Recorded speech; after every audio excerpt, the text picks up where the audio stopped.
महाराष्ट्राची भाग्यलक्ष्मी समजल्या जाणाऱ्या कोयना धरणाचं शिवसागर जलाशय हळूहळू आटण्याच्या मार्गावर असल्याचं चित्र आहे। जलाशयातील पाणसाठ्यामध्ये मोठी घट झाली आहे आणि त्यामुळे या भागामधील पर्यटनावर सुद्धा त्याचा मोठा परिणाम जाणवतोय।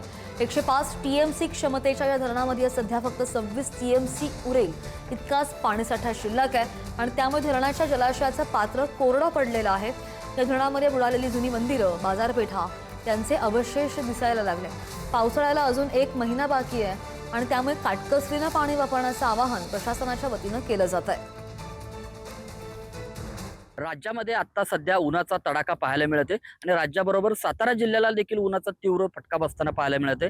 मी सध्या उभा आहे कोयनेच्याच बॅकवॉटरमध्ये, म्हणजेच शिवसागर जलाशय, बामनोली येथील हा शिवसागर जलाशय आहे। आपण बघू शकता यंदा मे महिन्याच्या पहिल्याच आठवड्यामध्ये मोठ्या प्रमाणात पाणी पातळी देखील घट झालेली।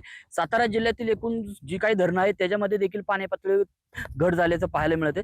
मात्र यंदा मे महिन्याच्या पहिल्या आठवड्यात बामनोलीतील जो कोयना बॅकवॉटर आहे, शिवसागर जलाशय आहे, यामध्ये मोठ्या प्रमाणात आता पाणी पातळी घटल्याचं चित्र पाहायला मिळते।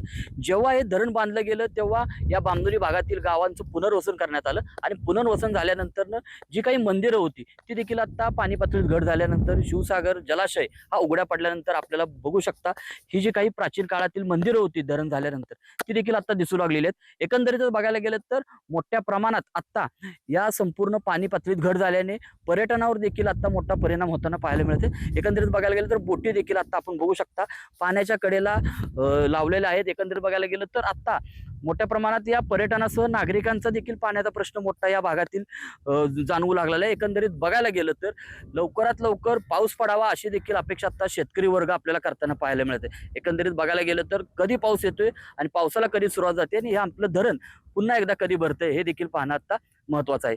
कॅमेरामन ओंकार सह मी साई सावंत, पुढारी न्यूज, सातारा।